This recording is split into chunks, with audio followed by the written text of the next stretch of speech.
ఒక ఎమ్మెల్సీ ఎన్నిక ప్రచారం, దానికోసం హెలికాప్టర్ వేసుకొని పోయి అక్కడ ఎన్నికల ప్రచారంలో ముఖ్యమంత్రి గారు సిద్విలాసంగా మాట్లాడుతున్నాడు. ఈ ఎలక్షన్ గెలిస్తేంది పోతేంది అని చెప్పి అక్కడ మాట్లాడుతున్నాడు. అంటే వెనకటికి రోమ్ నగరంలో రోమన్ సామ్రాజ్యంలో ఒక చక్రవర్తి ఉన్నాయనట, ఆయన పేరు నీరో. రోమ్ నగరం అంటుకొని తగలబడిపోతుంటే ఆయన మాత్రం ఫిడేల్ వాయించుకుంటూ కూర్చున్నాడట. రేవంత్ రెడ్డి గారి కథ కూడా గట్లే ఉన్నది. ఎందుకంటే ఇక్కడ 7 రైతుల ఆత్మహత్య 48 గంటల్లో 8 మంది కూలీలు ముఖ్యమంత్రి గారి సొంత జిల్లాలో అక్కడ సొరంగంలో ఇరుక్కొని పోయి ఉన్నారు. ఇది ఏది సోయలేదు ఆయన మాత్రం ఆయన పాటికి ఆయన ఇవాళ చక్కర్లు కొడుతూ గాలి మోటార్లు తిరుగుతూ గాలి మాటలు చెప్తూ మళ్ళీ ఢిల్లీకి పోయినట 36సారి. ఇప్పుడే నాకు అర్జెంటు పని ఉన్నదని ఢిల్లీకి పోయినట. 35 సార్లు పోయి పీకింది ఏంది, 36సారి పోయి పీకేది నాకు ఇలా అడుగుతాను. 36 సార్లు. నేను నాకు కోపంతో చెప్తలేను, కేవలం మీరు ఆలోచించమని కోరుతున్నా. 35-36 సార్లు పోయి కనీసం మంత్రివర్గ విస్తరణ కూడా చేసుకోలేకపోతున్నాడు. ఇంకా అందులో కూడా 6 ఖాళీలు ఉన్నాయి, అది కూడా పూర్తి చేసుకోలేడు. కనీసం రాష్ట్రానికి హోంమంత్రి లేడు, విద్యాశాఖ మంత్రి లేడు, సంక్షేమ శాఖ మంత్రి లేడు, అవి కూడా నియమించుకోలేని అసమర్థుడు. ఈయననట పెద్ద మాటలు, కేసీఆర్ను మాయం చేస్తా అంటాడు, కేసీఆర్ ఆనవాళ్ళు లేకుండా చేస్తా అంటాడు. తెల్లారు లేస్తే కేసీఆర్ జపం చేయని రోజు ఉండదు, కేసీఆర్ జపం చేయని రోజు ఉండదు. నోరు ఇప్పితే నోరు తెరిస్తే కేసీఆర్ తప్ప ఇంకోటి యాది కాదు, నిద్రలో కూడా కేసీఆర్ యాదికి వస్తాడు, అది కూడా పక్క. వాస్తవం ఏంటంటే నిజంగా చెప్తున్నా, ఇది మీకు తెలుసు, నాకు తెలుసు, రేవంత్ రెడ్డి కూడా తెలుసు. వాస్తవం ఏంటంటే నిజానికి రేవంత్ రెడ్డి గారు కూడా ఎలక్షన్లకు ముందు, అసెంబ్లీ ఎలక్షన్ల ముందు వాళ్ళ దగ్గర దోస్తులకు చాలామందికి చెప్పుకున్నాడు, ఈసారి మనం గెలుస్తలేము, మనకు 40 సీట్ల దాకా వస్తాయి, ఈసారి ప్రతిపక్షంలో ఉండాలి, గట్టిగా కొట్లాడాలి, కేసీఆర్ ఉన్న రోజులు మనం గెలవం, అటంక చూసుకుందాం వచ్చే 5 ఏళ్ళకని చెప్పుకున్నాడు అందరికీ. కానీ ప్రజలు అడిమారి గుడ్డి దెబ్బలుగా తలిగింది, అట్లా లక్కీలు అటుకి తలిగింది. ఎందుకు నమ్మిండ్రు? ఏం నమ్మిండ్రు? ₹1,00,000 కేసీఆర్ ఆడపిల్ల పెళ్లికి ఇస్తుంటే ఏం చెప్పిండి?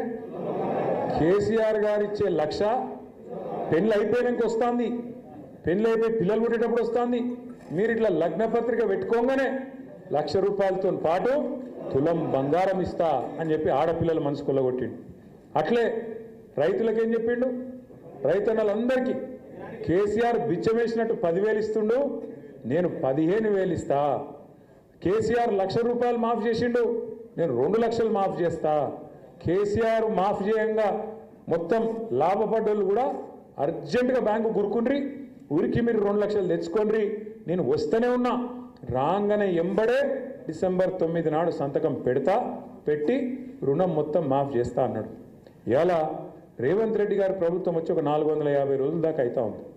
450 మంది రైతులు రోజుకొక్కరు చొప్పున చచ్చిపోయారు ఈ రోజు వరకు ఆత్మహత్య చేసుకొని.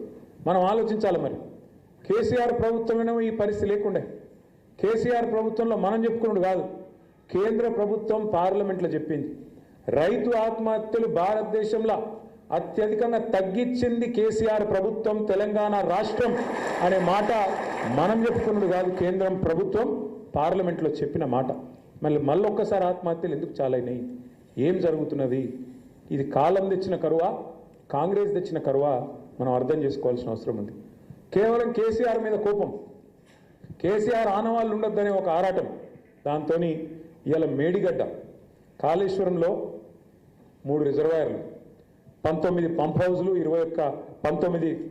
3 బ్యారాజులు, 19 రిజర్వాయర్లు, అదేవిధంగా 21 పంప్ హౌజులు. ఇట్లా కాళేశ్వరం అంటే ఎక్కడో అక్కడ గోదావరిల కింద 80 మీటర్ల మీద ఉండే కాడ నుంచి హైదరాబాద్ దగ్గర హైదరాబాద్ నెత్తి మీద కుండబెట్టినట్టు 618 మీటర్లకు పైకి అప్పుడెప్పుడో శివుడు గంగను కిందికి దించిండట, కేసీఆర్ ఏమో గంగను పైకి తీసుకొచ్చిండు. అక్కడ 80 మీటర్ల నుంచి 618 మీటర్ల కాడికి తీసుకొచ్చి కొండపోచమ్మ సాగర్ నింపి కాళేశ్వరం అనే ప్రాజెక్టు ప్రపంచంలోనే అతిపెద్ద లిఫ్ట్ ఇరిగేషన్ ప్రాజెక్టు, ఆ ప్రాజెక్టు కట్టిండు.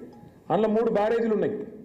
అందులో 3 బ్యారేజీలల్లా 340 పిల్లర్లు ఉన్నాయి, 370 పిల్లర్లు ఉన్నాయి. అందులో ఒక్క పిల్లర్కు పర్రె పట్టింది, ఒక్కటి. దాన్ని పట్టుకొని ఎంత కథ చేసిర్రు అప్పుడు? కాంగ్రెస్ వాడేమో దున్నపోతు తినింది అంటాడు, బీజేపీ ఏమో దుడ్డను కట్టారు అంటాడు. ఆ పర్రెను పట్టుకొని ఇక దానికి రాహుల్ గాంధీని తెచ్చి ఎన్డీఎస్ఏనట ఇంకోటట ఆగమేఘాల మీద వచ్చి ఇక ఇది చూసినారు ఇదే పర్రె చూసినా మొత్తం పోయింది 1,00,000 కోట్లు ఇళ్ళకెళ్ళి పర్రెలకెళ్ళి తెరలకెళ్ళి కిందికి వీటినే మొత్తం జనాన్ని ఆగం చేసి కాళేశ్వరం అంటేనే అవినీతి ఇది అది డామ్ డూమ్ అని చెప్పి మొత్తానికి ఓట్లు దొబ్బినావు జనాలను నువ్వు తర్వాత ఇంకా మళ్ళీ పుల్లన్న ఉన్నారు కదా యూట్యూబ్లో అందరూ కలిసి మొత్తం కేసీఆర్ తిట్టుడే పనిగా పెట్టుకొని జనాల నెత్తులు పాడు చేసి రైతుల నెత్తులు కూడా ఖరాబ్ చేసి మొత్తానికి ఏదో జరిగినట్టు చూపెట్టి ఆయనతో ఓట్లు కొట్టుకున్నారు మరి నేను అడుగుతున్నా ఈరోజు ఇదే మేధావులను ఈ రాష్ట్రంలో ఉండే మీడియాను కూడా నేను అడుగుతా ఉన్నా కాళేశ్వరంలో ఒక్క బ్యారేజీలో ఒక్క పర్రె పెడితే దానికి ఇంత లొల్లిపెట్టిరు మీరు మరి అలా సుంకిశాల కూలిపోతే అక్కడ రిటైనింగ్ వాళ్ళు కూలిపోతే ఎవ్వరు మాట్లాడరు బీజేపీ వాడు మాట్లాడాడు కాంగ్రెస్ వాడు కుయ్యనడు ఎస్ఎల్బీసీలో 2.5 కిలోమీటర్ల టనెల్ కూలిపోతే ఎవరు మాట్లాడరు మీ కాడ ఏం ప్రాజెక్ట్ అది పెద్దవాగు ఖమ్మం దగ్గర కొట్టుకపోతే ఆ బ్రిడ్జ్ కొట్టుకపోతే ఎవడు ఎన్డీఎస్ఏ మాట్లాడాడు ఎవడు ఎన్డీఏ మాట్లాడాడు చూడండి ఇలా రేవంత్ రెడ్డికి రక్షణ కవచంలాగా ఉన్నది ఎవరో కాదు బీజేపీ నేనేదో ఉత్తరం చెప్తలేను ఈ మాట లేకపోతే మేడిగడ్డల పర్రె పట్టింది అని రేవంత్ రెడ్డి అనగానే తెల్లారే వరకు వాడొచ్చి వాల్పోలే గద్ద లెక్క బీజేపీ ఎన్డీఎస్ఏ అని వస్తుంది నేషనల్ డ్యామ్ సేఫ్టీ అథారిటీ వస్తాడు వచ్చే ఇట్లా చూసినట్టు చూసి తెల్లారే వరకే బీజేపీ ఆఫీసులో ఒక రిపోర్ట్ తయారు చేసి ఇక్కడ ప్రజల మీద వేసి ఎలక్షన్లలో గోల్మాల్ చేసింది మరి ఇలా ఎస్ఎల్బీసీలో టన్నల్ కూలి దాదాపు 72 గంటలు అవుతాను ఎందుకో రాడు మరి ఎన్డీఎస్ఏ రాదు ఏ బీజేపీ వాడు మాట్లాడాడు ఎవరి నోరు పెగులుతలేదు కిషన్ రెడ్డి మాట్లాడాడు బండి సంజయ్ అన్నాడు ఎందుకు ఏమొచ్చింది ఇబ్బంది మీకు ఎందుకు మాట్లాడతలేదు సుంకిశాల రిటైనింగ్ వాళ్ళు కూలిపోతే దాని మీద ఒక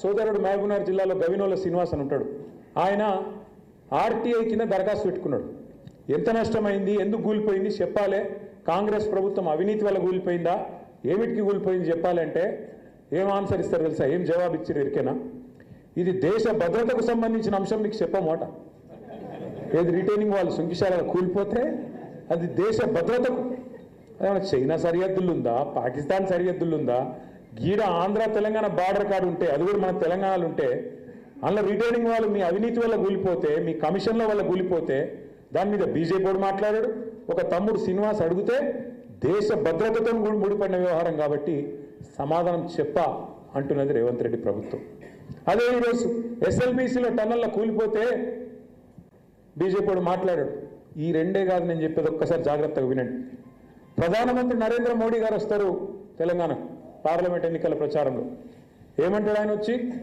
ఈ రాష్ట్రంలో కాంగ్రెస్ పార్టీ అత్యంత అవినీతి ప్రభుత్వాన్ని నడుపుతా ఉన్నది ఇక్కడ ఆర్ఆర్ ట్యాక్స్ వసూలు చేస్తున్నారు RR tax Rahul Revanth tax వసూలు చేస్తున్నారు ఒక్కొక్క బిల్డర్ దగ్గర హైదరాబాద్లో స్క్వేర్ ఫీట్కు 150 రూపాయలు వసూలు చేస్తుండ్రు అని ప్రధానమంత్రి గారు వచ్చి ఏప్రిల్ మాసంలో గర్జించిపోయిండు మరి గర్జించి 10 నెలల ఇంతవరకు యాక్షన్ మాత్రం లేదు అయ్యా రేవంత్ రెడ్డి గారు తన బావమరిదికి బావమరిది గారి కంపెనీ పేరు శోధ ఆ శోధ అనే కంపెనీ కేవలం 2 కోట్ల లాభం ఆర్జించింది అసొంటి కంపెనీకి 1137 కోట్ల కాంట్రాక్ట్ ఇచ్చిండు రేవంత్ రెడ్డి సుజన్ రెడ్డి అని ఆయన బామ్మర్ది కంపెనీకి 1137 కోట్ల కాంట్రాక్ట్ అది కూడా ఏ స్కీమ్లో అమృత్ అనే స్కీమ్లో ఇచ్చిండు అమృత్ అంటే ఏంది కేంద్ర ప్రభుత్వ స్కీమ్ నేను ఢిల్లీ దాకా పోయినా ఇక చూడండి సార్ ఈయన వాళ్ళ బామ్మర్ది ఆయన కంపెనీకి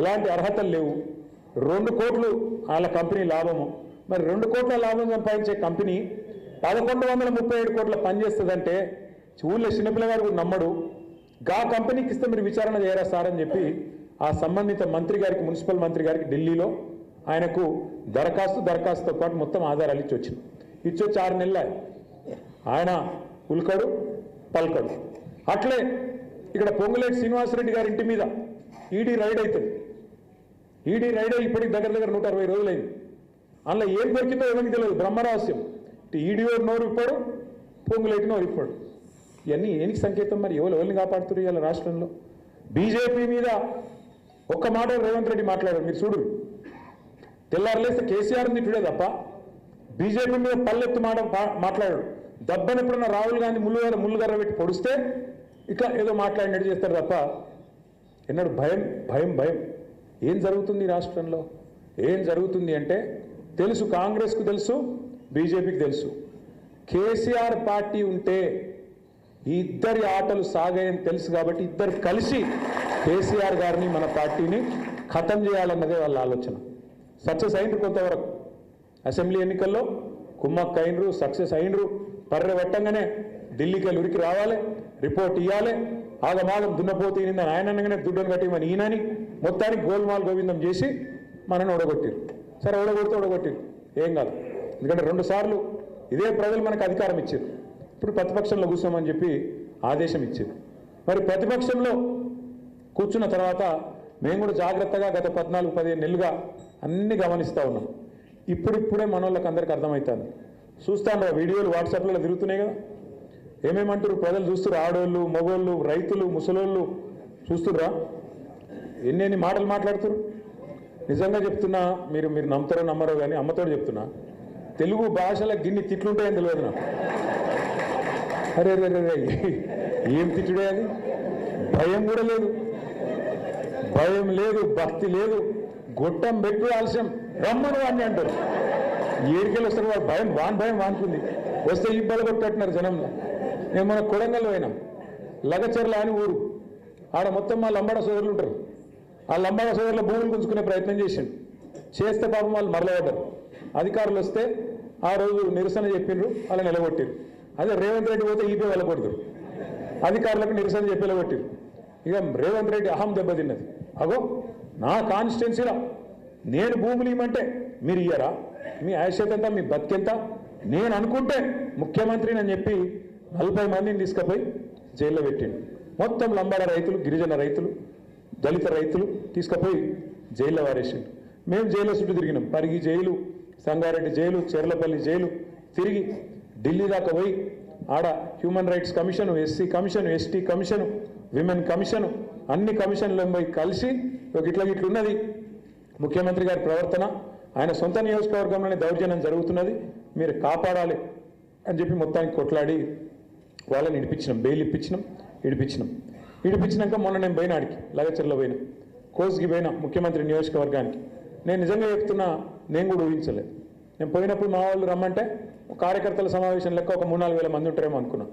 కానీ అక్కడ పోయి చూస్తే 25-30 వేల మంది కొడంగల్ నియోజకవర్గంలోనే కదం దొక్కి మళ్ళా కాంగ్రెస్ పార్టీని మొలకెత్తకుండా తొక్కి పెడతాం, రేవంత్ రెడ్డిని కూడా తరిమి కొడతామనే విధంగా అక్కడ మా లంబాడ సోదరులు, అదేవిధంగా కొడంగల్ సోదరులు ముందుకొచ్చి ప్రతిజ్ఞ తీసుకున్నారు.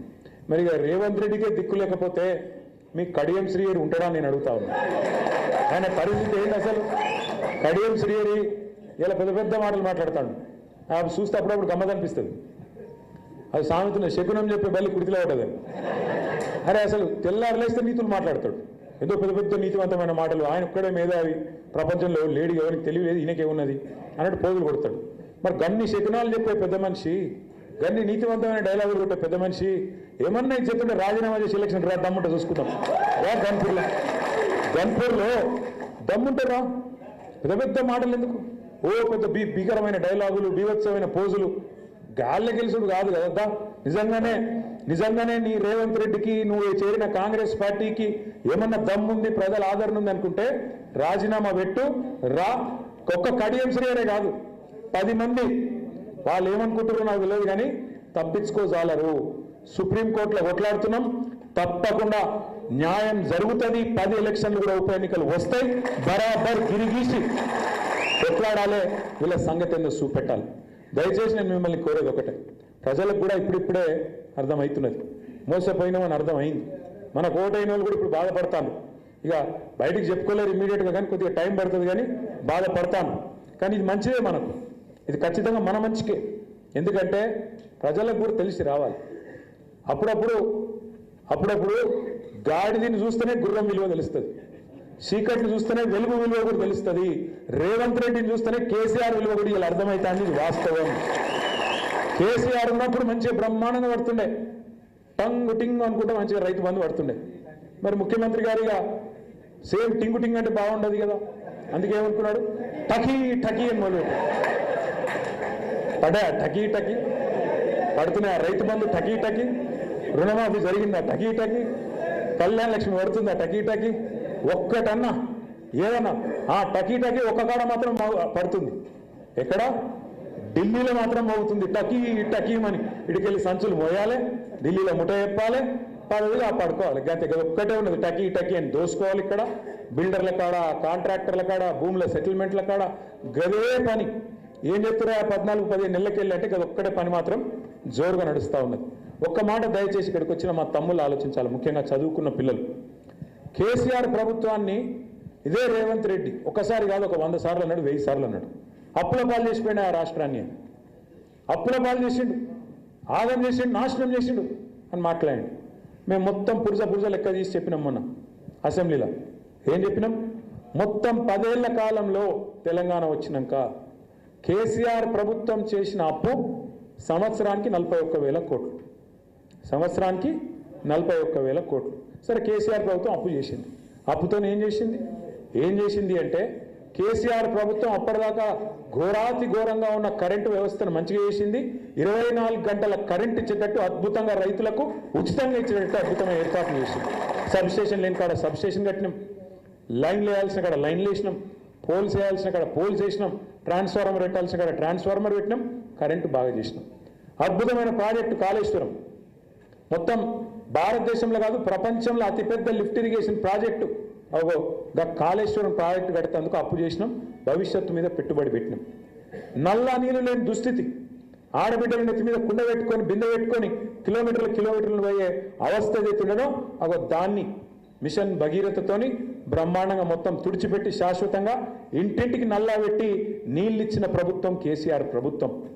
73,000 కోట్ల రూపాయలు, ఒకసారి కాదు 2 సార్లు కాదు, 12 సార్లు 12 కాలాలు మీకు రైతు బంధు రూపంలో 73,000 కోట్ల రూపాయలు 70 లక్షల రైతుల ఖాతాల్లో టైంకు టంచన్గా వేసింది కేసీఆర్ ప్రభుత్వం. 28,000 కోట్ల రూపాయలతోని 2 సార్లు ₹1,00,000 దాకా రుణమాఫీ చేసింది కేసీఆర్ ప్రభుత్వం. జిల్లాకు ఒక మెడికల్ కాలేజ్ పెట్టింది కేసీఆర్ ప్రభుత్వం. వరంగల్లో ఇవాళ మొత్తం తెలంగాణలోనే అతి పెద్ద హాస్పిటల్ కట్టింది కేసీఆర్ ప్రభుత్వం. మీ గన్పూర్లో Kaloji university of health sciences పెట్టింది కేసీఆర్ ప్రభుత్వం. మీ పక్కనే ఉన్న పరకాల్లో భారతదేశంలోనే అతిపెద్ద టెక్స్టైల్ పార్కు పెట్టింది కేసీఆర్ ప్రభుత్వం. మరి ఏం చేసిండు కేసీఆర్? సంవత్సరానికి 40,000 కోట్ల అప్పు చేసి అంటే నన్ను చదువుకుంటూ ఇంకో గంట చదువుతా. 200 గురుకుల పాఠశాలలు ఉంటే దాన్ని 1022 చేసిండు కేసీఆర్ ప్రభుత్వం. మరి నేను అడుగుతున్నా రేవంత్ రెడ్డి గారు, ఆనాడు మిషన్ కాకతీయ, ఇంకా చాలా ఒకటిగా అది చెప్పాలంటే చాలా. ఆ రోజు అన్నవు నువ్వు కేసీఆర్ను 40,000 కోట్ల అప్పు చేసిండు సంవత్సరానికి అని అన్నవు. మరి ఇవాళ నీ ప్రభుత్వం వచ్చినాక 14 నెలల్లో రేవంత్ రెడ్డి ప్రభుత్వం చేసిన అప్పు ఎంతో ఎరికేనా మీకు? 1,50,000 కోట్లు. 1,50,000. సంవత్సరానికి 40,000 కోట్ల అప్పు చెప్తేనేమో 40,000 తిట్లు తిట్టిరు మీరు. మరి 1,50,000 కోట్ల అప్పు నువ్వు చేస్తేవి. ఇప్పుడు కేసీఆర్ ఏం చేసిండు? అప్పు చేసి అంటే మంచిళ్ళు ఇచ్చిండు, సాగునీరు ఇచ్చిండు, కరెంటు తెచ్చిండు, మెడికల్ కాలేజీలు కట్టిండు, కొత్త దవాఖానాలు కట్టిండు. నేను అడుగుతున్నా రేవంత్ రెడ్డి గారు, 1,50,000 కోట్ల అప్పు చేసినావు, ఒక్క స్కీమ్ చాలు చేసినావా? కొత్తగా ఒక్క పథకం, ఒక్కటంటే ఒకటి, ఒక ఫ్రీ బస్సు తప్ప. ఇక ఆ ఫ్రీ బస్సు ఎంత అందంగా ఉందో నాకంటే బాగా మీకేరు.